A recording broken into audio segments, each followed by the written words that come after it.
Welcome to Daily Overdose. You have to take the lead, not always following, but leading the pack, leading in the right direction, doing the things that will take you to the levels that you need to go and beyond them. But you can't hold back anymore. Ladies and gentlemen, you got the job, but that's not enough. Don't relax. Don't settle. You got to get bigger, stronger, and faster. You got to get better. You got to make sure that your work ethic, getting that job is just the beginning. That's not the end. You want to live your dreams. You are beginning a legacy. Be open to doing something completely different. Be open to admitting the possibility that you could be wrong and doing something completely different. And what that does is it opens up your mind and your perspective so you can see all kinds of possibilities that you may not have seen before. And maybe everything's okay for you and you don't need to. But if you need to make some changes, I'm telling you, you can start doing it today so that the next 2 years will be drastically different than the last 2.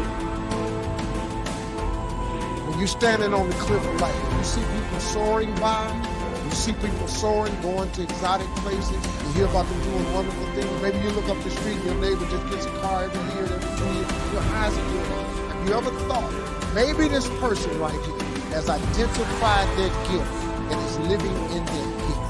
It says your gift will make room. The first 6 years of my economic life, I wound up broke. The second 6 years, I wound up rich. You say, well, the Democrats must have finally gotten power. No. It was not a political change. Here's what changed the second 6 years of my economic life. It was my philosophy that changed. The set of the sail of better thinking, correcting the errors of the past and picking up new disciplines for the future. That's all I had to do at the end of the first 6. Correct the errors of the past and then pick up some new disciplines for the future. And my total life changed. The second 6 years was totally different than the first 6 of my working life. And guess who can do that? Anybody. We can all get better. I've gotten better. First talk I gave, I stood up, my mind sat back down. But here's the secret to my success. I stood up and did it again. Stood up and I did it again. And I did it again and I did it again all those many years ago. I did it when I was scared, and I did it when I didn't want to, and I did it when I was ill. And I did it when it didn't work well, and I did it when they didn't appreciate it, and I didn't a lot of times when I didn't know much what I was doing. I just did it anyway.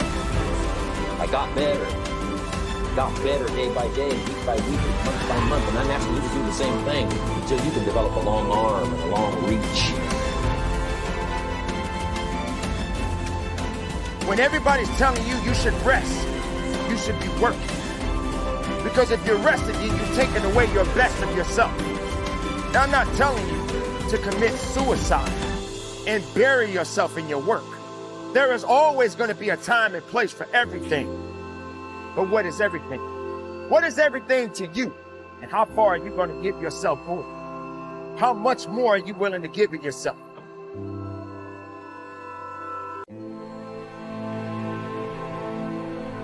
Fill your mind with brave dreams so there is no room for petty worries. An idle mind, it's not my idea, it's a very old proverb, but the idle mind is the devil's workshop. You see, if you don't know your mighty mission, if you don't have these brave ideals that you're waking up in the morning, yes, at 5 a.m. while the world is asleep, and living your days for, if you have not found the crusade that is larger than your life, then what tends to happen is you fill the space and hours of your days with trivial and superficial pursuits. You worry about what the neighbor thinks. You misunderstand the way someone looks at you. You make everything some kind of you become an injustice collector when most people aren't even saying anything or doing anything against you.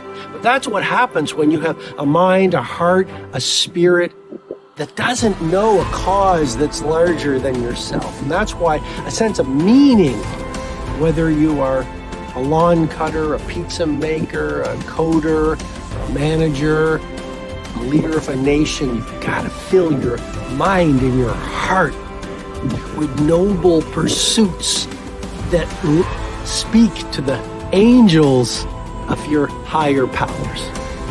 And once you start doing that, and that doesn't just mean knowing your mighty mission. It also means, the people you follow on social media, the magazines, whether they're digital or terrestrial, that you read, the books you read, the people you associate with. If those people are full of inspiration and artistry, and they want to release their magic to the world, and they want to do good things, and their talk is robust and thoughtful, well, then that's going to lift you up. It's going to fill your whole internal ecosystem with positivity. But if you're around energy stealers and thought bandits and people who are playing victim and giving away their power to the economy or through all the disruption in the world or to their past, well, then you're going to be surrounded by powerless people who will then demean your primal glory so you too become powerless. And the key to productivity is simplicity. Don't try to do even 5 main projects, Taj Mahal worthy projects, or Sistine Chapel ceiling masterworks. Focus on one. Don't try to have 50 friends. Focus on a few good friends. Don't fill your days with so many activities. Fill them with one key work activity when you're working.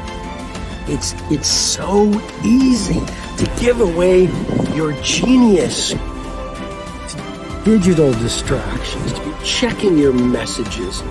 You could be in flow state.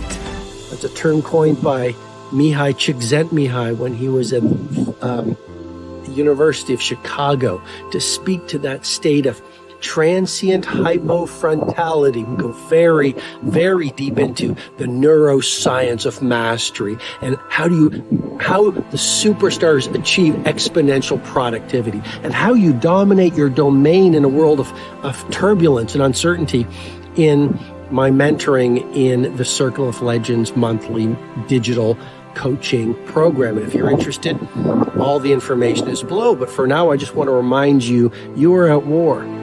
A war against distraction, interruption, and digital diversion. A lot of people are losing the best days of their finest hours, or I should say the best days of their lives. Just being busy, but not being productive. And that's a key point I want you to really contemplate and meditate on, which is, please don't confuse busyness with productivity. Please don't confuse movement with mastery.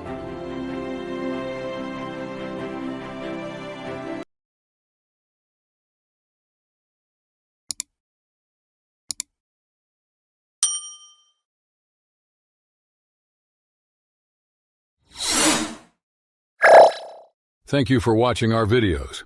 Please like and subscribe to our channel so you won't miss another video.